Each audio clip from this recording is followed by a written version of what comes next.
Ang kwentong ito ay hango sa totoong buhay. Mula ito sa isa nating kabayan na itago na lamang natin sa pangalang Alberto. Taong 1967, Mindoro. Sa liblib at tagong bayan sa Mindoro, matatagpuan ang isang batang nagngangalang Let. Si Let ay isang tahimik, ngunit palaban na mag-aaral. Sa likod ng kanyang katahimikan, nilulukob siya ng matinding inggit at galit sa mga taong nakakalamang sa kanya. Bagamat sa labas ay tila maamo at mahiyain ang pagkilos, sa loob nito, masamang pag-uugali ang nilalaman. Sa isipan niya, madalas laitin ng mga kaklaseng nangingi ng tulong, lalo na sa kanya. At minsan pa, ginagawa ng masamang kwento ang kung sino mang lumalamang sa kanya. Ganun pa man, dahil magaling magmaskara ng tunay na intensyon ng bata, marami itong napapaniwala na mabuti siyang tao. Gusto siya na mga guro at magulang ng mga kaklase. Tila nagpapantig ang kanyang tenga sa tuwing nakukumpara siya ng mga matatanda sa ibang bata. Ginagamit si Let na isang magandang halimbawa. Isang mabuting estudyante at anak. Kahit na masama ang ugali, hindi may kakaila ang kahanga-hanga nitong dedikasyon, lalong-lalo na sa pag-aaral. Sinisiguradong palaging nasa itaas. Masaya na sana si Let sa kanyang maliit na mundo. Kaso nga lang, nagbago ang lahat ng ito nang dumating si Martin. Si Martin ay anak ng kapitan ng bayan, kaya naman kagad nakuha ng mga taong respetuin ang bata. Hindi sana bibigyang pansin ni Let dahil kilala at respetado din naman ang kanyang ama na si Mang Alberto, isang dakilang manggagamot ng bayan. Marami nang napagaling at tunay na mabuti ang ama. Paminsan, naiisip ni Let na maaaring hindi niya tunay na ama ang matanda. Magkaibang magkaiba ang kanilang pag-uugali. Habang si Let, binubuhos ang oras at panahon upang palaging nasa itaas. Ang kanyang ama, kontento na sa kung anong meron. Bagamat walang mga kapatid o ina ang bata, dalawa lamang sila sa pamilya, hindi ito naging malapit sa ama. Tila nabawasan ang pag-aalala ni Let kay Martin nung una dahil parang hindi ito interesado sa pag-aaral. Madalas ay nakikipagkaibigan lamang. Palaging kumakain sa labas, sumasama sa mga gala na mga kaklase. Napangiti na lamang ang dalaga nang minsan ay parang lutang si Martin kausap. Ngunit lahat ng ginhawang nararamdaman ni Let kagad napawi nang lumabas ang resulta ng eksaminasyon.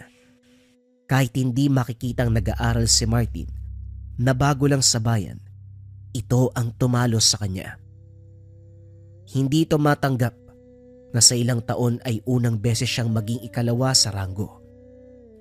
Kaya naman lumapit ito sa ibang kaklase. Nagkalap ng mga impormasyon tungkol kay Martin. Inalam kung anong madalas ginagawa ng binatilyo. Kaso nga lang tulad ng nakikita, hindi talaga nag-aaral si Martin. Sadyang nabiyayaan lang ng talino. Hindi ito naging ayos kay Let. Kaya naman ginugol niya ang panahon upang manmanan at aralin pa si Martin. Dahil sa ginawa ni Let, unti-unti nitong napabayaan ng pag-aaral. Kalaunan ay nawala ito sa ranggo ng klase. Dahil dito, unti-unti nang nagpapakita ang tunay na ugali ni Let. Sa mata niya, kailangan lamang niyang mapabagsak si Martin at magiging maayos na ang lahat. Madalas nang nagagalit at nagsusungit ang dalaga sa tuwing kinakausap ng mga kaklase at guro. Hindi na rin ito nakakatulog. Ang mga dating iniisip lamang na pang-iinsulto ni Let, minsan nasasabi niya na sa mga tao mismo. Dahil sa pagbabago, unti-unti nang dumistansya ang mga kakilala ng bata Hindi na nila nagustuhan ang pag-uugaling pinapakita nito. Isang hapon, naiwan si Let ng klase. Mag-isang naglalakad pauwi. Sa daanan, palagi nitong nakakasalubong ang isang taong grasa na tinatawag na baliw ng mga tao. Si Mang Laurio. Gusgusin. Halos itim na ang kulay ng balat dahil sa ilang araw ng hindi pagligo. Mahaba at sabog ang buhok, balbas at bigote.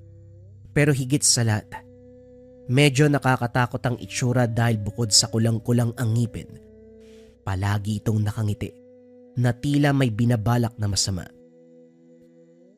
Madalas ay hindi pinoproblema ni Len ang matandang baliw. Hindi naman siya pinapansin. Dagdag pa na nakabusangot ang mukha niya, siguradong kakatakutan siya ni Mang Laurio. Kaso nga lang ng hapon na yun, hindi inaasahan ng dalagita na lalapitan siya nito. Kahit malayo, amoy na amoy ni Let ang panghe ng matanda. Kagad tinakpa ng ilong, nagmamadaling umalis. Habang naglalakad, nakarinig ng mabilis na yapak mula sa bandang likuran ang dalagita. Paglingon ay naroon si Mang Laurio. Hinahabol siya ng napakabilis. Sa sobrang gulat ay napatakbo din ng dalaga. Ngunit hindi pa man nakakalayo ay nadapa siya. Nakakapanindig balahibo ang halakhak ni Mang Laurio. Kagad tumayo si Let upang harapin ang matanda. At kahit puro sugat ang binti at tuhod, handa itong tumakbo muli. Ikaw naman bata, nakikipagbiruan lang ako. Huwag kang umiyak. Hindi naman kita sasaktan. Kinilabutan si Let kung paano magsalita si Mang Laurio. Akala ni Let, nakatulad lang ng karamihang taong grasa, hindi masyadong nagsasalita, lalo na't buo ang mga sinabi nito. Dahan-dahang bumaba si Mang Laurio upang magkaharap sila ng dalagita. Hahawakan sana siya ng matanda, ngunit kagad kumaripas ng takbo. Tila may sinasabi ang matanda, ngunit hindi na binigyan ng pansin ni Let. Ininda ang sakit mula sa mga sugat at pasa. Nais lamang makarating ng ligtas sa tahanan. Pagdating, nakita siya ng ama. Kagad itong tumayo upang kausapin ang anak. Nakarating na kasi ang balita tungkol sa pagbabago ng ugali nito. Ngunit bago pa ibuka ang bibig, nakita ni Mang Alberto ang itsura ng dalagita. Anong nangyari sa'yo, anak? Sinong may gawa niyan? Wika ng ama habang sinusuri ang mga sugat at pasa ng anak. Hindi kagad sumagot. Nakabusangot pa rin ang muka. Tila masama ang timpla. Hinayaan na lamang muna ni Mang Alberto ang anak. Wari nito, maaaring nagdadalaga lamang si Let. Matapos gamutin, umakyat muna ng silid ang anak. Kahit maraming kaalaman sa panggagamot ang ama, hindi alam ni Mang Alberto kung ano ang dapat gawin sa anak. Ilang taon na rin kasi ang nakalipas, simula nang yumawang asawa. Kung buhay pa sana, siya siguro ang gagabay sa nag-iisa nilang anak, lalo na't lumalaki na ito. Sa pagsapit ng dilim, niyaya si Let na maghapunan. Muling tinanong ni Mang Alberto kung sino ang may gawa nito sa kanya. Yung matandang baliw nga. Bagamat pabalang ang sagot, hinabaan na lamang ng ama ang pasensya. Sino? Yung tinatawag ba nilang Laurio? Kung siya nga yun, huwag kang makipag-usap. Alam kong hindi ka masyadong naniniwala sa larangan ko. At hindi din ako sigurado kung totoo nga ba ang mga bali-balita. Pero lumayo ka sa kanya, anak. Sabi nila yung matandang yon, meron siyang kakaibang alaga. Pero ni isa ay wala pang nakakakita. Ang sabi, baka walang nakakakita sa alaga ni Mang Laurio dahil pinapakita niya dito mga nagiging saksi. Wika ng ama. Halatang hindi siya interesado sa kwento nito. Kahit natakot sa inkwentro kanina, mas gusto ni Let na malaman kung paanong malalamangan si Martin. Kinabukasan, muling nahuli sa klase ang dalagita. Habang naglalakad pauwi, tinignan niya muna ang kapaligiran. Hinahanap si Mang Laurio upang makaiwas. Nang mapansin na wala ang matanda sa paligid, naglakad ito ng mabilis upang makarating sa tahanan. Kaso nga lang, biglang nagbago ng direksyon si Let nang makita nitong naglalakad si Martin mag-isa. Kagad sinundan ng binatilyo. Kahit hindi kabisado ang lugar, hindi inalis ng dalaga ang mga mata kay Martin. Ilang minuto pang lumipas bago ito pumasok sa isang tahanan. Sa liblib na bahagi ng kagubatan, natuntun din sa wakas ni Let ang tahanan ni Martin. Tuwang-tuwa, ngunit ng pagmasdan ng paligid, doon niya napagtanto na naliligaw na pala. Pinagtataka ni Let na hindi naman dito ang tirahan ng kapitan, kaya naman mas lalong lumaki ang kuryosidad. Palihim na inikot ni Let ang bakuran, nagbabaka sakaling may bintanang bukas upang masilip. Habang nagmamasid, doon nalaman ni Let na hindi maganda ang trato ng mga magulang kay Martin, kaya madalas itong sumasama sa mga gala, o hindi kaya naman katulad ngayon, pumupunta sa tahanan ng lola. Kahit dumilim na ang paligid, inantay ni Let na umuwi si Martin. Sinundan ito sa tahanan. Sa labas ay kagalang-galang nga ang kapitan, ngunit pagsarado ng pintuan, isang mapanakit na lasenggo ang matanda. Nakita ni Let kung paanong sigawan at saktan ang binatilyo. Kaso nga lang imbis na maawa, natuwa pa ang dalaga. Minabuti ni Let na umuwi bago pa siya mahuli sa kinakataguan. Habang naglalakad, hindi mawala sa pakiramdam na para bang may nagmamasid sa kanya. Lumipas ang ilang oras, nakauwi na rin sa wakas ang dalaga. Malalim na ang gabi. Labis sa pag-aalala ang naramdaman ni Mang Alberto sa anak. Gusgusin. Magulo ang mga buhok. Nilampasan lamang nito ang ama. Dumiretso na sa itaas. Nang gabing yon ay natulog ng masaya si Let. Inalam niya kung paanong gagamitin ang impormasyon upang lalong ipahamak si Martin sa mapanakit na ama. Sa isip ng dalaga na kung mapupuruhan, ito na ang pagkakataon upang hindi na makapasok pa ang binatilyo at muling babalik sa kanya ang titulo ng numero 1. Isang linggo ang lumipas. Naging matagumpay ang masamang plano ni Let. Paunti-unti ay pinagkalat ng dalagita ang masamang ginagawa ng kapitan sa pamilya. Wari ni Let na kapag nakarating ang usaping ito sa ama, siguradong walang ibang pagbibintangan kung hindi ang anak nitong si Martin dahil mapagpanggap ito sa mata ng publiko. Lumipas pa ang ilang linggo. Katulad ng kagustuhan ni Let, pumasok si Martin na puro pasa sa muka. Ngunit imbis na tumigil sa pag-aaral, mas lalo itong pinagtuunan ng pansin ni Martin dahil sa takot na umuwi ng tahanan. Kalaunan ay nagkaroon na rin ng lakas ng loob ang binatilyo upang isumbong ang tunay na ginagawa ng ama. Maraming naniwala sa sinabi nito. Inimbestigahan ng kapitan. Inilagay muna sa pangalaga ng lola si Martin at doon mas lalong gumaling ang binatilyo. Halos hilahin ni Let ang sariling buhok sa galit. Hindi nito matanggap ang mga pangyayari. Mas naging bayolente at masama ang ugali ng dalagita. Dahil dito, naging mag-isa si Let. Palagi niya ring nakakasalubong sa pag-uwi si Mang Laurio. Bagamat kakilakilabot pa rin ang kinikilos ni Mang Laurio, hindi na natatakot ang dalaga Palagi itong nagdadala ng malaking kahoy upang ipaalam sa matanda na hindi siya takot na gamitin ito. Kung minsan ay nakakalimutan niyang magdala, ang bag nito ang hinahanda upang iampas sa matanda sa oras na may gawin ito sa kanya. Isang hapon habang pauwi, biglang ginulat ng matanda si Let.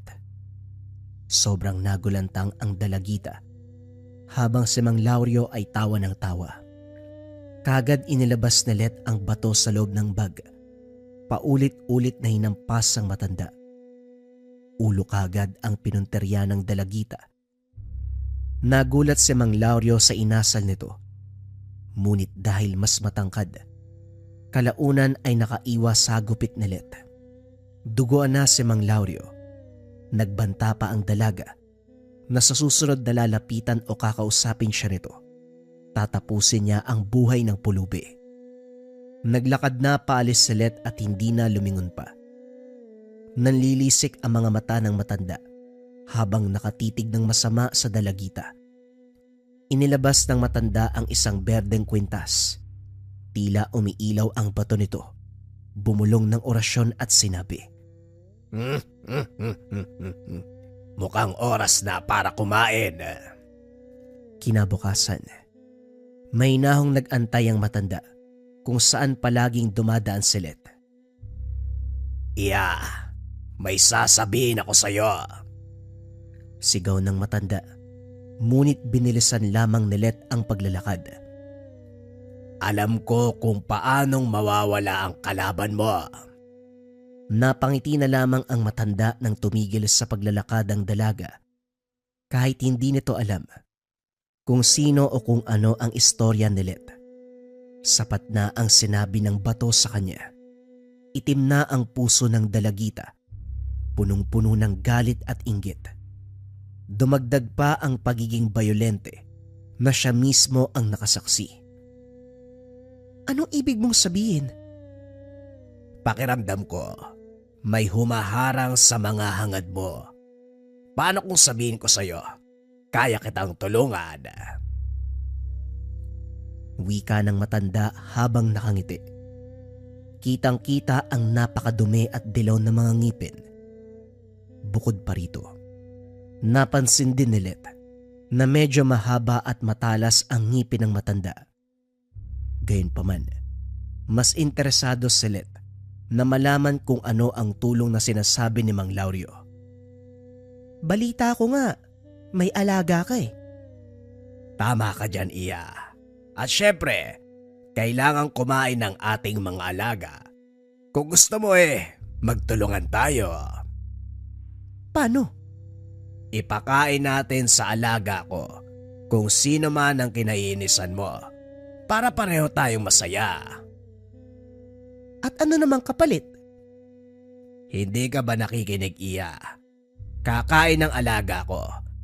Isipin mo na lang din na ito ang paraan ko upang mahingi ng tawad dahil ginulat kita nung nakaraan. Sige, pumapayag ako. Anong kailangan kong gawin? Pinaliwanag ng matanda ang plano.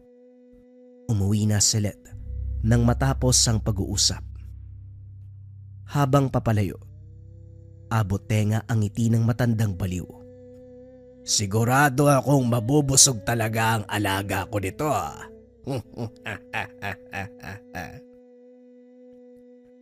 Kinabukasan habang nasa eskwela, kinausap ni Let si Martin. Alam kong hindi tayo naging malapit. Gusto ko lang magandog ng tulong sa'yo kung mamarapatin mo. Siguro naman, nabalitaan mo na albularyo ang aking ama. Wika na Let. Pinaliwanag nito, merong nilalang na nagtutupad ng kahilingan. Nais niya sanang ibahagi ito sa kaklase upang kahit papano ay makatulong. Bagaman nag-aalangan, nagpasalamat ang binatilyo sa alok ng kaklase. Maigpit na binili ni Let na upang gumana ang hiling, kailangan silang dalawa lamang ang nakakaalam ng pupuntahan at patungkol sa nilalang. Hindi nawala sa isipan na tila merong mali sa sitwasyon. habang naglalakad palalim ng palalim sa gitna ng gubat. Hindi maalis sa mukha ng dalagita ang ngiti na para bang may hindi magandang nag-aantay sa binatilyo. Let's sandali lang. Pwede bang ipagpabukas na lang natin to? Naalala ko kasi, kailangan pala ako ni Lola ngayon. May pinapagawa pala siya. Pagdadaylan ni Martin, kitang-kita na nawala ang ngiti sa mukha ni Let. Ano? Malapit na tayo sandali na lang Konting hakbang na nga lang yan Dahan-dahang umatras si Martin na siyang kinagalit nito. Hindi maipinta ang itsura ni Let ng mga sandaling yun. Tila hindi batang babae ang nasa harapan niya. Punong-puno ito ng galit at halos namula ang mga mata sa sama ng loob. Patuloy sa pag-atras si Martin habang hindi inaalis ang tingin sa dalagita. Natatakot ito kung ano ang maaaring gawin sa kanya. Lingid sa kanilang kaalaman, meron palang nagmamasid sa dalawa. Tamang-tama! Nandito na pala kayo. Let, sino yan? Si Mang Lario, halika na. Siya ang may alaga na tutupad ng kahilingan mo. Lalong nangamba ang binatilyo sa mga pangyayari. Ganun pa man, hindi ito makapalag, lalo na't dalawa ang humihila sa kanya. Dumilim na ang paligid. Ginagawan talaga ng paraan ni Marty na makaalis sa sitwasyon. Kaso nga lang, hindi pinapakinggan ang mga hinaing. Sa liblib na dako ng kagubatan, natagpuan nila ang isang kuweba sa ilalim ng lupa. Hindi mo alam na meron palang kuweba sa ilalim. Siguradong hindi ito mapapansin. Doon na silayan ng dalawang bata kung ano ang itsura ng alaga ni Mang Lario. Ang busaw, isang uri ng aswang na kumakain ng laman ng tao. May katawang tao ngunit mahaba ang mga kuko. Malaki ang bibig at punong-puno ng pangil. Buhagagang buhok. Nanlilisik ang pulang mga mata. Dahil sa takot, hindi napigilan ni Martin mapasigaw. Ginamit itong oportunidad ni Let upang itulak ang kaklase sa nilalang. Kagad tumayo ang busaw at lumapit sa kanila. Kada yabag ay tila nayayanig ang kuweba. Hindi napigilan ng binatilyong maiyak sa takot. Ngunit nanlaki ang mga mata ni Let nang lampasan nito si Martin. Anong nangyayari? Ang sabi mo mag-alay lang ako, matutupad yung hiling ko. Bakit hindi niya kinain si Martin? Ginawa mo ba ng tama ang sinabi ko sa'yo? Oo. Binigay ko sa'yo kaninang umaga yung bote na may patak ng dugo ko para hindi ako yung habulin niya. Ganun ba? Mukhang mali ang pagkakaintindi mo, iha. Ang sabi ko, ilagay mo ang dugo ng kung sino man na gusto mong ialay sa alaga ko. Mukhang nagkamali ka yata ng dinig o nagkamali ako ng sinabi. Sige na, mukhang kailangan mong tumakbo. Hindi titigil ang alaga ko hanggat hindi niya nakukuha ang gusto niya. Hindi ako naniniwala sa'yo, sinadya mo to eh. Ilang beses kong tinanong sa'yo kung kaninong dugo yung ilalagay ko. Dali-dali nang kumaripas ng takbo ang dalaga. Hinabol siya ng busaw. Hindi na lumingon pa ang dalaga. Nagpunta sa tahanan na siyang kinagulat ng ama. Oh, anong nangyari? Bakit ang aga mo? Hindi to pinansin ni Let. Dumiretso na lamang sa kwarto. Sinarado ang mga bintana, pati na rin ang pintuan. Nagtalukbong ng kumot. Balik tayo sa loob ng kuweba. Tumayo ka na dyan, iyo. Nakakatakot man niyang alaga ko. Hindi ka dapat mabahala, lalo na't hindi mga tulad mo ang gusto niya. Ano pong ibig mong sabihin?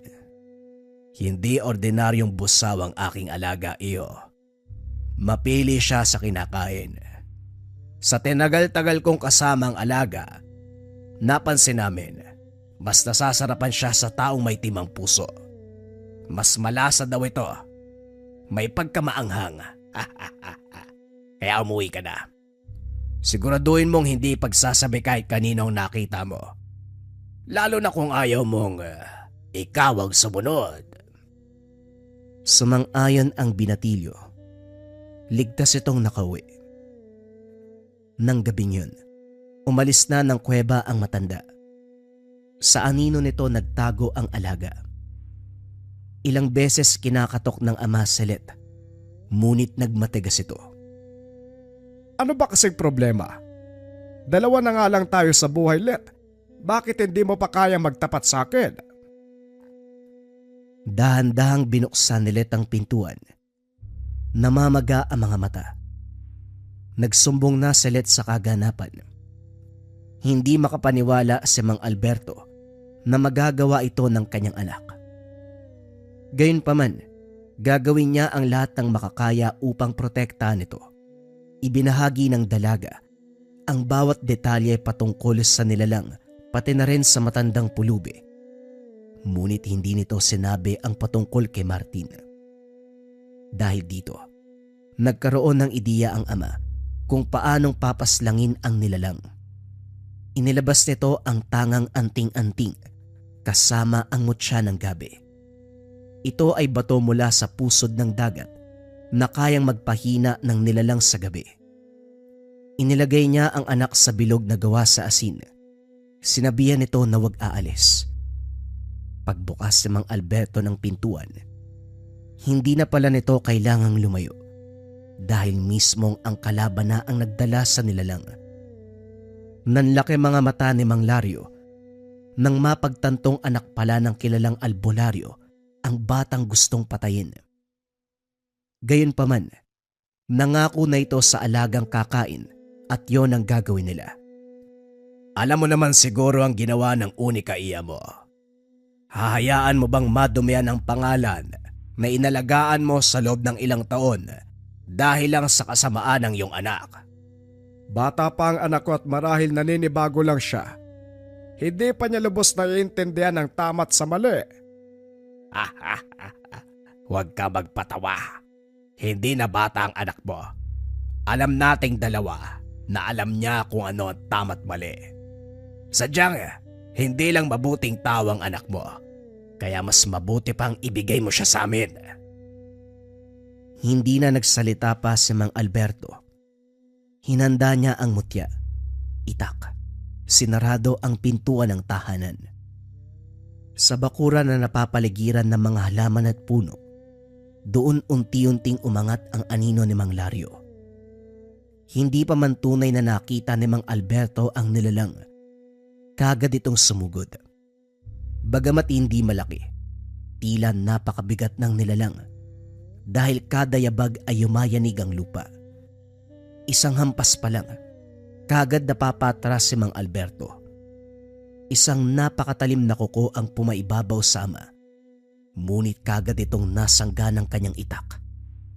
Nagliyab ang bakal dahil hindi ito ordinaryong sandata. Narito ang orasyon at parte ng dinurog ng ngipin ng tikbalang. Matinding labanan ang namagitan kay Mang Alberto at sa busaw. Ngunit sa dilim, ang matanda pala ay dahan-dahang pinasok ang tahanan. Hindi na malayan ng ama ang pagkawala ng matanda, lalo na't napakalikse ng nilalang. Tumatalo nito at napakabilis. Ngunit nang biglang umakyat sa pader ng tahanan, doon dali-daling tumakbo si Mang Alberto upang puntahan ang anak. Sa pagpasok sa silid ni Let, hindi man siya nagawang lapitan ng busaw sa loob ng asin. Ang matanda naman ang nagpumilit. Tinutulak siya paalis. Hindi na nagaksaya pa ng oras ang ama. Inatake nito si Mang Lario. Nagtamo ng ilang sugat ang matanda. Kagad itong dinalaan ng dugo. Dinura sa dalagita. Inilabas ni Mang Alberto ang anting-anting. Nagliliwanag ito at binigay kay Let, habang gamit niya naman ang butya ng gabi. Tumalon sa kisame ang busaw. Gumapang ng parang paniki at muling sumugod. Tinutukan ng mga kuko ang dibdib ng albularyo. Ngunit dahil suot bilang kwintas ang mutya, ito ang natamaan ng nilalang. Biglang kumidlat ang paligid at tila nasunog ang balat ng busaw. Napakalakas ng angil nito. Napasigaw din si Mang Lario. Galit na galit ang matanda nang makita ang itsura ng alaga. Kagad niyakap at nagsimulang mag-orasyon. Bago pa man matapos ni Mang Lario ang sinasabi, hinila siya ni Mang Alberto. Tuluyang pinugutan ang sunog na bangkay. Tumalsik ang itim na dugo nito sa paligid. Tuluyan ng hindi nakakilos. Biglang tumahimik at dumalim ang kapaligiran. Kaso nga lang biglang lumiwanag sa kinaroroonan ni Let. Umilaw ang anting-anting ng liwanag. Nabasag ang katahimikan pagtapos ng laban. May isa pang nilalang nakasama nila. Hindi mula sa dilim ng kagubatan, kundi mula ito sa dilim ng puso. Dito lamang nalaman ni Mang Alberto. Si Let mismo ang nagdala kay Martin bilang alay. Let, anong ibig sabihin nito? Baka sa boses ng ama ang takot sa ginawa ng anak. Ang buong akala nito, gumawa lamang siya ng kasunduan kay Mang Lario upang matupad ang hiling. Hindi sinabi na tao pala ang alay na kapalit. Bago pa makasagot si Let, mula sa abo ng busaw, umangat ang amoy ng nilutong karne at usok na kulay abo. Dali-dali itong pumasok sa ilong at bibig ng dalagita. Wala nang nagawa pa ang ama. Napasigaw ng napakalakas ang dalaga habang ang balat nitong maputla, naging kasing itim ng uling. Lumaki ang bibig at humaba ang mga pangil. Tama. Mukhang meron na akong bagong alaga. Simula ng gabing yun, hindi na nakita pa ni Mang Alberto ang anak. Lumipat na din ng ibang baryo si Mang Lario kasama ang bago nitong alaga. Ibinuhos ni Mang Alberto ang panahon upang hanapin at alamin kung paanong maibabalik ang anak. Bagamat umaasa pa rin ang ama na muling makikita si Let, unti-unti na rin niyang natanggap na kahit masakit, ang pusong punong-puno ng puot at dilim, tama lang na manatili sa kadiliman. Ang susunod na kwento ay bagong istorya pa rin. Ito ay pumapatungkol sa kulam na paktol. Simulan na ang storya. Ang kwentong ito ay hango sa totoong buhay. Mula ito sa isa nating kabayan na itago na lamang natin sa pangalang Aldrin. Walang eksaktong taon. Pampanga. Nagsimula ang lahat nang manakawan ang tahanan ng nakakatandang kapatid ni RG. Mag-isa itong naninirahan sa malaking bahay na naipundar mula sa pagiging OFW. Kakauwi lang ng nakaraan pero sinalubong kagad ng magnanakaw. Pero ang ipinagtataka nila, hindi tinangay ang pera, hindi kinuha ang alahas, hindi rin kinuha ang mamahaling gamit. Sadyang ginulo lang. Wala sa tahanan ang kapatid sa oras ng panluloob dahil bumisita ito sa kanya. Nagulantang na lamang sa pagbalik. Nakiusap din ito na samahan sa bahay. Natatakot na baka siya ang pakay kung kaya't walang tinangay sa mga gamit. "Huwag mo muna akong iwan, Aldrin, ha? Dito ka muna. Baka mamaya bumalik yung siraulong yun eh. Tapos kung ano pa yung gawin sa akin eh." Wika ni Andrea. Baka naman may dati kang kagalit, kaya ngayon ka ginagantihan. Grabing pag-aantay naman yung ginawa niya sa akin. 10 taon ako sa ibang bansa, Aldrin. Ang tiyaga naman ng taong yun. Malay natin. Alam mo naman sa sarili mo na maldita ka. Ang dami mo ngang kinalaban sa eskwelahan natin eh. Pati yung principal sinasagot-sagot mo. Karamihan sa kaklase natin, binubugbog mo. Kababae mong tao pero siga ka. Ang hilig mo talagang halongkatin yung nakaraan. Ang tagal-tagal na nun oh. At saka pinatawad namin yung isa't isa. Wala na yung mga nagawa ko noon. Tapos na yun. Naalala ko yung binanggit mong kaklase dati. Yung lalaki na tinatawag mong palwa. Kasi parang sanga ng nyug yung ilong. Hindi ba nabalita ang mangkukulam yung tatay noon?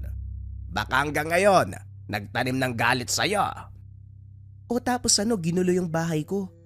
Parang hindi naman akma, Aldrin. Eh di sana kinulam niya ako. Ano yun? Mangkukulam tapos sideline bilang magdanakaw? Nag-iisip ka ba? Bahala ka nga sa buhay mo. Hindi mo naman naiintindihan ang puto ko eh. Ako nang maglilinis dito sa baba. Ikaw na dyan sa taas. Hirap mong kausap. Napabuntong hininga si Aldrin habang tinitignan ang nagkagulong gamit. Wasak. Basag ang iilan. Napapaisip kung ano nga ba ang hinahanap ng magdanakaw. Nakabukas ang lagayan ng pera't alahas. Maging ang mahalagang dokumento ng tahanan ay naroon. Ni isa ay walang nawala. Wala ni sentemong kinuha. Kaya naman pagkatapos ng paglilinis, sinadya ang kapitbahay na kakilala lang din. Pasensya ka na, Aldrin ha. Wala talaga ako napansin eh. Matagal ako matulog, minsan inaabot na madaling araw. Wala akong narinig na ingay o kaluskos dyan sa bahay ng ate mo. Maliwanag ang buwan kagabi. Dito pa nga ako pumesto sa bintana eh, kung saan direktang nakaharap sa tahanan ng ate mo. Pero wala talaga. Tumingin ka ba sa likuran? Baka doon dumaan. Wika ni Rene. Nasuri na ni Aldrin ang buong bahay. Walang bakas na pwersahang pinasok. Walang basag ang mga bintana. Hindi rin nasira ang pintuan, kaya naman umusad siya sa kabilang kapitbahay. Ito ang nasa likod ng tahanan. Katulad ni Rene, wala ring napansin ang mga ito. Bumalik na lamang ang binata at muling kinausap ang kapatid. Pinilit niyang mag-isip. Alalahanin ang mga taong nakasalamuha, lalong-lalo na ang naagrabyado. Kaso nga lang, ang depensa ng kapatid, lahat ng nakaaway noon ay napatawad na siya. Huwag na lang natin siguro masyadong pansinin. Ikaw naman masyado mong binibigyan ng kahulugan ng mga bagay-bagay. Talaga mababaliw ka niyan eh. Aba ayos ah. Ikaw tong takot na takot kanina, ayaw magpaiwan. Tapos ngayon wag na masyadong pansinin. Hindi kita maintindihan. Napailing na lamang si Aldrin. Siya kasi ang tipo na aalamin ang kaganapan, lalong-lalo na sa ganitong sitwasyon. Kaso nga lang, unti-unti na ring nawalan ng interes dahil ayaw sumabay ng kapatid. Nagkipit balikat na lamang, binaling sa ibang bagay ang atensyon. Nang sumunod na araw, inabala ni Aldrin ang paggawa ng kisame. May parte pa na hindi tinapos ang karpentero. Kinuha na ni Aldrin ang trabaho dahil mabibigyan siya ng pera ng kapatid. Kapag usapang pera, hinding-hindi niya papalampasin. Pagkatapos ng kisame, tinulungang linisin ang silid-tambakan. Naroon ang mga lumang kagamitan ng mga magulang na hindi na mapakinabangan, katulad ng stereo, telebisyon, libro at iba pa. Habang isa-isang tinitignan ng kahon, nakuha ni Aldrin ang isang kakaibang bagay. May libretang pula at kulay itim. Selyado ang pula, ang itim ay hindi. Bukod dito, may mga papel na sinulatan ng mga salitang Latin at meron ding iba't ibang simbolo. May mga kandila at manika. Hinalungkat pa ang ibang kahon. Mga lumang damit na ang makikita. Ito lang ang kahon na nakapagtataka ang laman. Dali-daling tinawag ang kapatid para magtanong. Te, may minsan ba nakita mong ginamit ni nanay at tatay to? Eto bagay na to. Nakuha ko dun sa silid tambakan eh. Sumilip ako kung merong mapapakinabangan kaso ito yung bumungad sa akin. Teka, pangkulam ba yan? Bakit meron tayo niyan? Hindi naman mangkukulam yung magulang natin ah. Yun na nga ang ipinagtataka ko. Paanong nagkaroon ng ganitong gamit? Wala namang mangkukulam sa pamilya natin. Nabutan natin si lolo at lola. Mabuting tao naman ang mga yon. Mabisyo pero hindi mangkukulam. Hindi ko rin alam eh. Wala namang gumagalaw sa mga gamit eh. Lalo na sa silid tambakan. Teka, baka yan yung hinahanap ng loob sa bahay. Baka yan yung gusto niyang kunin. Naku! Ha? Ang lakas ng trip mo? Baliw ka ba? Pero, oo nga no. Diba? Wala siyang kinuwang gamit. Walang ninakaw. Kasi meron siyang nilagay na gamit sa atin. Tayo pa yung pagmumukaing masama nun? Aldrin, itapon mo yan. Bago pa may makaalam yan, mamaya pagbintangan tayo eh. Isipin pang mangkukulam tayo. Kilala mo mga tao dito sa baryo. Hindi mapipigilan yung bibig nila. Hindi, teka, sadali lang, wag muna. Itabi natin. Sigurado ko may dahilan kung bakit nandito yan. Kung ang ng loob nung nakaraan ang naglagay nito, may posibilidad na babalik yon. Antayin natin na magpakita. Sigurado ka ba? Baka mamaya mapahamak tayo. Sinunod ni Aldrin ang plano sa isipan.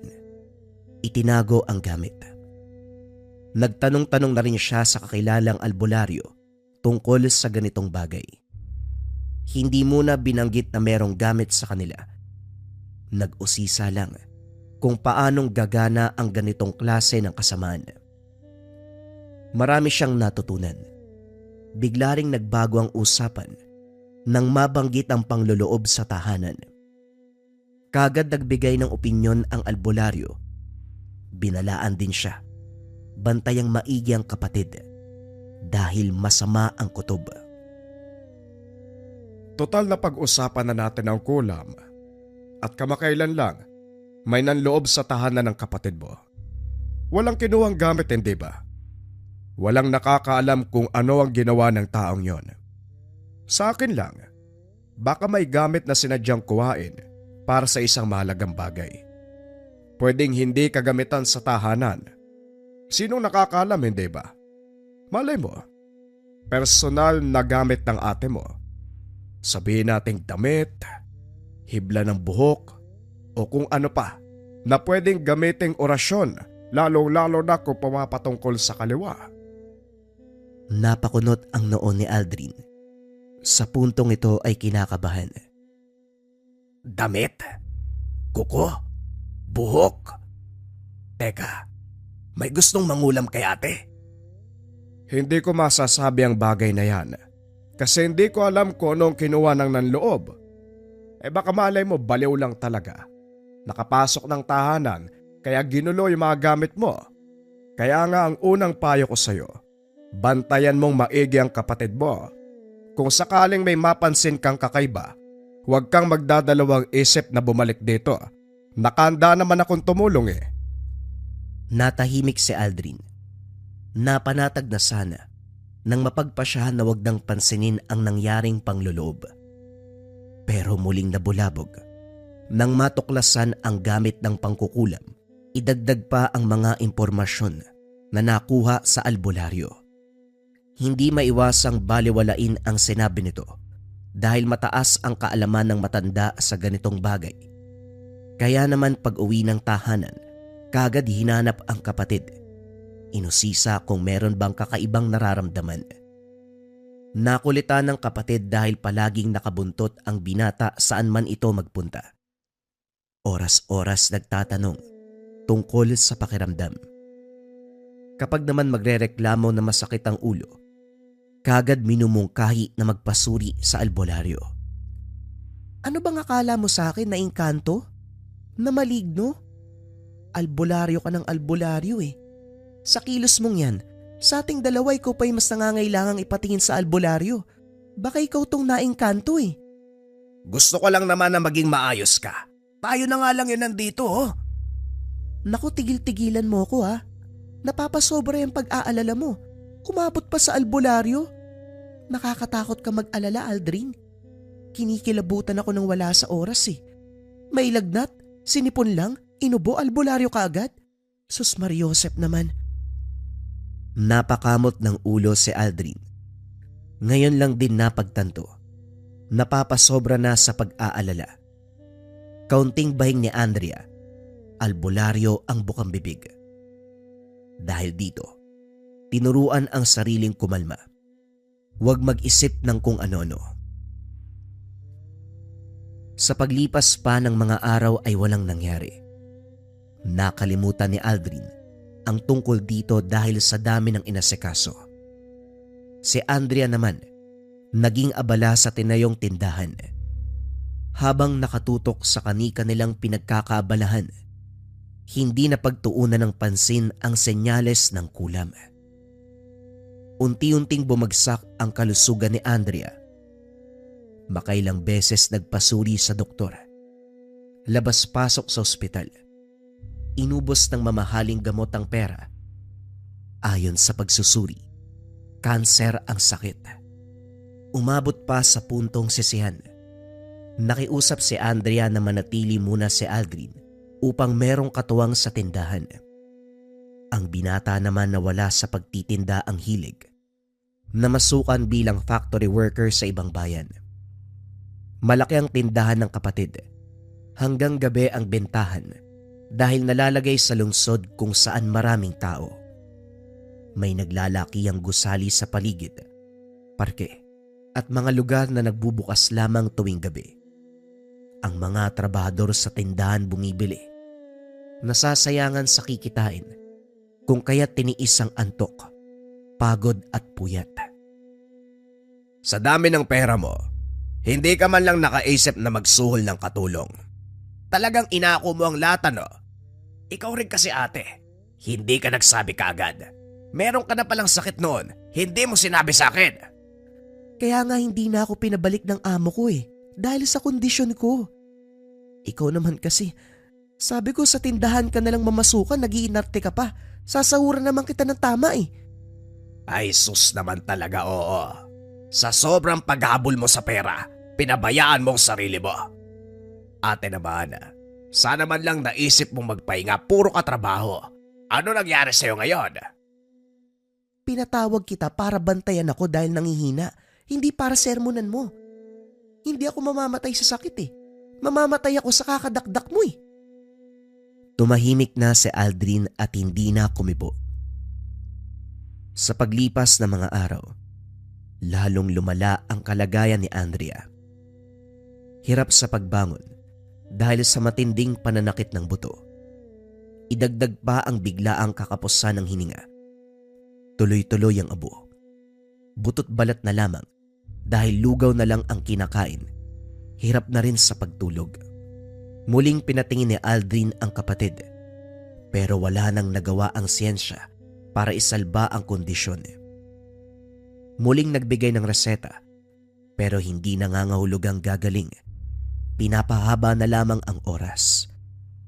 Masinsinang nag-usap ang magkapatid. Tinanggap na ni Andrea ang kondisyon. Si Aldrin sa kabilang banda, hinanda na rin ang sarili sa posibilidad. Hindi nagtagal.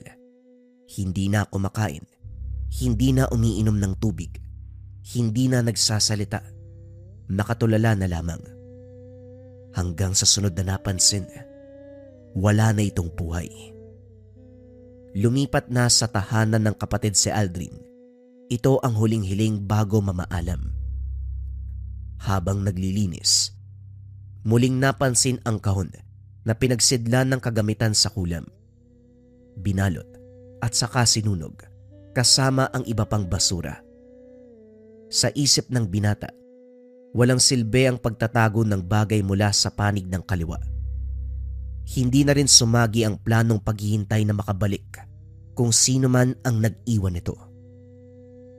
Sa pagdaan ng mga araw, muling nag-cruise ang landas si Aldrin at ang albularyong si Mang Omar. Parehong hindi nagmamadali, kaya napahaba ang usapan. Natalakay ang tungkol sa buhay-buhay hanggang sa nabanggit ang kahihinatnan ni Andrea. Dito lang din naalala ng binata ang sinabi ng albularyo tungkol sa kulam. Naku, mahigpit kong bilin sa'yo noon Nabantayan mo ang kapatid mo. Bakit hindi mo ko naisip na mga panahong nahihirapan ng ate mo, di sana may nagawa tayo? Wika ni Mang Omar. Napakamot naman ng ulo si Aldrin. Nagsisisi kung bakit hindi naisip ang matanda ng mga oras na yun. Hindi ko na masyadong napansin kasi wala namang nangyari. Sabi pa ng doktor, cancer. Alam naman natin na kapag cancer wala na talagang pag-asa. Tapos si ate, may komplikasyon na dati pa hindi lang nagsabi. Lumala nung napasubsob sa trabaho sa tindahan. Kayo po ba? Sa ganung sitwasyon, may magagawa bang isang albularyo? Maraming paraan, lalo na kung ang sanhi ng pagdurusa ay may kinalaman sa kaliwa. Kung tama ang hinala ko, nung nagkwento ka tungkol sa nangyaring panloloob, pwede pa sanang maisalba ang buhay ng ate mo Dahil ang kulam, pwedeng kontrahin, pwedeng talunin, at pwedeng ibalik sa mangkukulam. May hindi ako nasabi sa'yo tungkol sa isang bagay, Mang Omar. Noong naglilinis kami sa tambakan, may nahanap akong gamit para sa kulam. Makandila, manika, karayom, libreta. Hindi namin alam kung ano yun Bigla na lang naroon sa bahay. Kumunot ang noo ni Mang Omar. Nasabi pa na baka gamit ng mga magulang o kung sino man sa pamilya. Mariin ang pag-iling ni Aldrin. Pinaglaban niya. Nawala sa pamilya ang may alam sa ganitong larangan. Sumama ang albularyo pabalik ng bahay para tignan ang mga gamit. Sinabi niyang sinunog nung nakaraan, pero nagpupumilit. Dito naguluhan ng binata dahil naroon pa rin ang mga ito. Hindi man lang nasira ng apoy ang pinaglagyan ng kahon. Hinayaan si Mang Omar na suriin ang mga gamit. Nang makumpirma, sinabing nagmula sa pinakamahusay na mambabarang.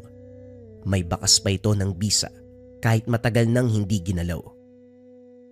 Nag-aantay lang ito ng orasyon para maging alerto. Sino nga ba nagmamay-ari niyan? Sigurado ka ba na hindi ito sa inyo? Huwag nga kayong mahiyang umamin. Grabe ka naman, Manong. Ganyan ba kami talaga kasama sa paningin nyo? Hindi nga po sa amin yan. Itinabi ni Mang Omar ang gamit. Sinuyod ang kwarto ng yumaong kapatid para maganap ng bagay na makakatulong sa gaganaping ritual. Nagilap ng albularyo ang bahagi ng cabinet kung saan puno ng ginupit na buhok. Iho, ano to? Hindi lang pala lumang gamit ang tinambak niyo, pati buhok. Kay Ate Andrea yan. Hindi niya kasi tinatapon yung mga ginupit na buhok. Iniipon niya Ewan ko, hindi ko alam kung para saan ba yan. Tinignan ni Aldrin ang bahagi kung saan nahanap ng albularyo ang supot. Hindi ito ginalaw pero maraming nauhulog na hibla sa sahig ng cabinet. Kaagad kumuha ng walis pero pinigilan.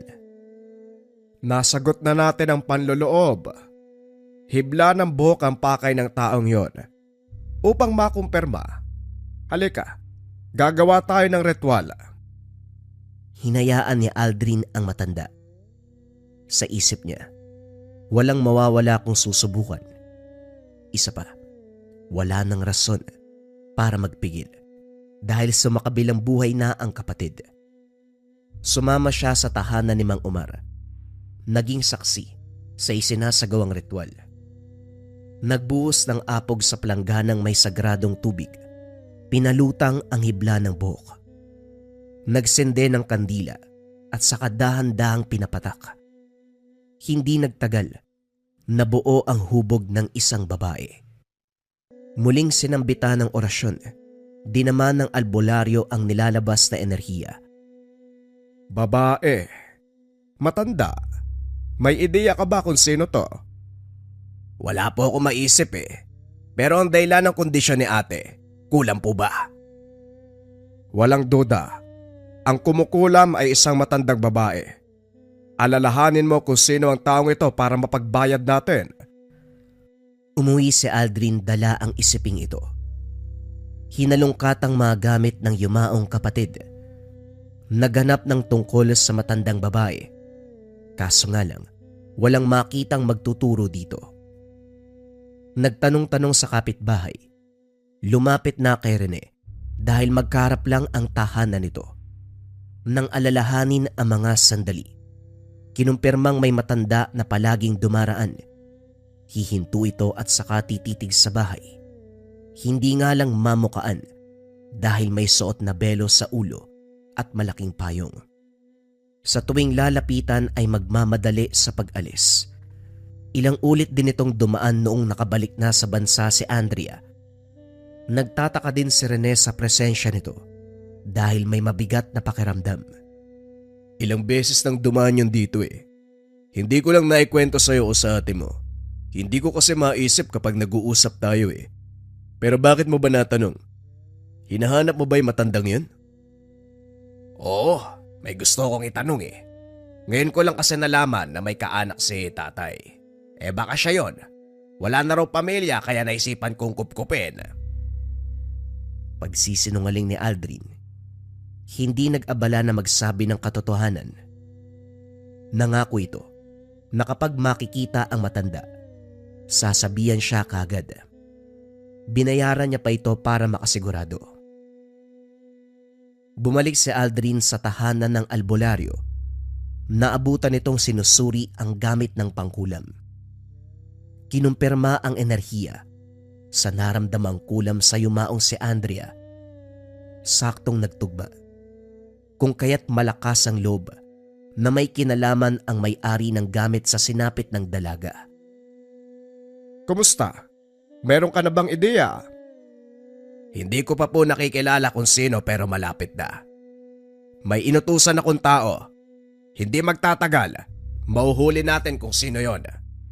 Huwag mong iasa sa ibang tao ang usaping ito, iho. Mas mabuting ikaw na pamilya ang makahuli sa taong yon. Malaki ang atraso niya. Pinagdusa at pinatay ang kapatid mo. Wag ho kayo mag-alala. Sigurado kung tutupad sa usapan si Rene.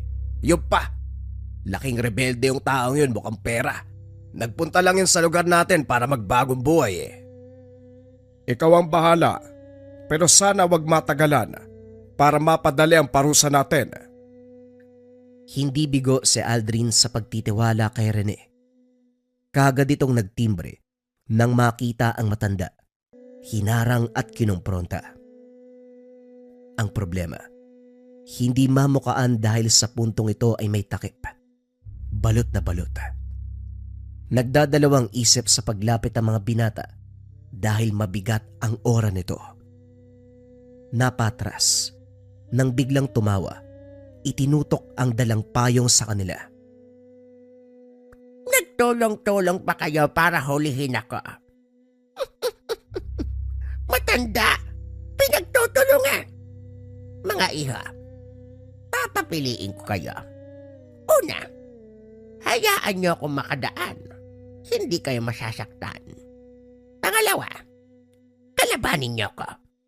Pero ipapangako ko, gaganti ako hanggang kamatayan. Kagaya ng ginawa mo kay Ate Andrea. Ikaw ang nag-iwan ng gamit na pangkulam sa bahay. Ikaw ang nang loob. Ang dami mong bintang. Kalalaki mong tao, ganyan ang bunganga mo. Sino si Andrea? Anong kulam? Anong panloloob? Hinarang niyo ko para pagbintangan. Ang lakas ng loob niya.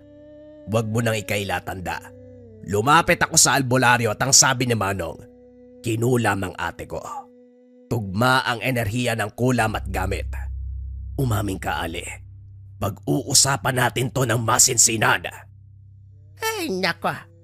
Ganito talaga kadesperado ang mga tao na kung tutuusin, sila naman ang may atraso. Iho, hindi ko kasalanan ang nangyari sa kapatid mo. Yung gamit, hindi ko pagmamay-ari. Pabayaan nyo na ako. O baka naman, gusto nyong maranasan ang sinapit ni Andrea. Nagkatinginan si Aldrin at Rene. Hinikayat ng kaibigan na wag nang ituloy ang balak sa matanda. Tumanggi ang binata. Buo ang pasya na mabigyan ng hustisya ang pagkamatay ng kapatid at maparusahan ang dapat. Humakbang si Aldrin, pero laking gulat niya Nang bigkasin lang ng matanda ang pangalan niya, nakaramdam ng panghina, napasalampak sa lupa, nawala ng boses. Nanlaki ang mga mata habang nakatitig sa lumalayong ali. Inalalayan siya ni Rene, inuwi ng tahanan. Ito rin mismo ang nag-alaga. Nawala ng boses si Aldrin, unti-unti pang tumagilid ang bibig. Namanhid ang buong katawan, hindi maigalaw ang mga binti. Sa pagkakataong ito, sinenyasan si Rene na tawagin si Mang Omar. Naluha ng bumungad ang matanda. Napailing nang makita ang kondisyon niya. Dali-daling sinuri. Ganun na lamang ang sermon dahil padalos-dalos sa kilos. Ang usapan nila, sasabihan si Mang Omar kapag nakita ang mangkukulam. Kaso nauna ang hakbang ni Aldrin sa layo na wag nang patakasin. Pero kabaliktaran ang nangyari. Siya pa ang napuruhan. Gayunpaman hindi siya pinabayaan. Inantay na humupa ang kalagayan bago sinimulan ang ritual upang putulin ang sumpa. Iba ang ginamit na pamamaraan ng albularyo. Hindi makausap sa espiritual na pamamaraan ang mangkukulam. Mataas ang bakod nito kung kaya't hindi matawag. Sa kabutiang palad dahil mahusay ang kaalaman ng matanda, unti-unting gumaan ang sitwasyon ni Aldrin, pero hindi pa tuluyang gumaling ang pinsala sa pisikal na anyo. Bagya pang nakatabingi ang bibig. Ang ayos ng usapan natin eh. Bakit hindi mo naisip na tawagin ako? Maaga kang hahabol sa kapatid mo sa kabilang buhay eh. Ay naku mga bata nga naman. Masyadong padalos-dalos. Hindi man lang mag-isip bago kumilos. Mahusay ang mangkukulam na yon. Halata sa binibigay niyang enerhiya. Binalaan na kita, pero sobrang kulit mo. May kinalagyan ka tuloy. Manong baka meron kang ibang paraan. Patayin mo na yung mangkukulam bago pa ako maunahan. Sinubukan ko na. Ritual at iba pa. Pero masyadong malakas ang mangkukulam. Hindi ko mabasag ang pananggalang. Ano bang sinabi mo nung nag-usap kayo? Nagtanong lang naman ako pero sabi niya, kami daw ang may atraso sa kanya. Hindi siya ang may gawa ng nangyari kay ate at yung gamit hindi rin sa kanya. Nag-isip si Mang Omar. Naguguluhan sa kaganapan. Gayunpaman, sinubukang alamin ang katotohanan sa pamamagitan ng isang pamamaraan kung saan gagamiting kasangkapan ng gamit para matukoy kung sino ang may-ari. Dahil kinutuba ng albularyo, sinama ang patak ng dugo ni Aldrin sa kasamaang palad. Isang patay na tao ang sinagot ng ritual. Inulit ng inulit. Dito nalinaw na ang resulta ng ritual. Isang matandang babae at isang namatay. Ang malala, konektado sa binata ang namatay. Matapos ang ilang araw ng pag-iisip kung sino ito, wala pa ring sumasagi sa isipan ni Aldrin. Sino nga ba talaga misteryosong matandang babae at yung patay na sinabi ng aking ritual? Iho, yung namatay na nabanggit, walang iba kung hindi ang ate Andrea mo. Hindi ko alam kung anong koneksyon ng matanda at kapatid mo, pero isa lang ang sigurado ako. Merong mangkukulam sa angkanyo na kinakailangang ipasa sa apong babae ang lakas. Sino man ang hindi susunod, makakaranas ng kalupitan ng kulam. Hindi na ako magtataka kung bakit ganon ang sinapit ng ate mo. Sa inyong magkakapatid, siya lang ang babae. Wala ba talagang naikwento mga magulang mo tungkol dito? Walang ideya si Aldrin sa mga sinasabi ni Mang Omar. Yung matanda ka mag-anak. Pero ano bang kinalaman niya sa pangyayari? Yan ang hindi ko masasagot. Kung ano mga nasabi ko sa iyo, yon ay batay lamang sa aking obserbasyon. Inutusan pa ni Aldrin si Rene na magmanman sa lugar. Magtimbre kung sakaling magpapakita ang matanda. Kaso hindi na ito bumalik. Kasabay ng paglaho ng matanda, ang pagkawala ng pinsala sa binata. Kahit anong gamot ang ilapat ng albularyo, hindi bumalik sa ayos ang tabingi na bibig. Nanatiling palaisipan kung sino ang matandang babae at kung ano ang koneksyon nito sa pangyayari. Isa pang tanong na gumugulo kay Aldrin hanggang sa ngayon. Sino sa ang kanila ang mangkukulam at orihinal na may-ari nang natagpo ang mga gamit? Sa palagay niyo mga kabayan, tama kaya yung sinabi ni Mang Umar? Kaanak kaya nilang matanda? At ang ibig sabihin ng paulit-ulit na pagdaan sa tahanan, kinukumbinsi si Andrea na tanggapin ang pagpapasa ng lakas.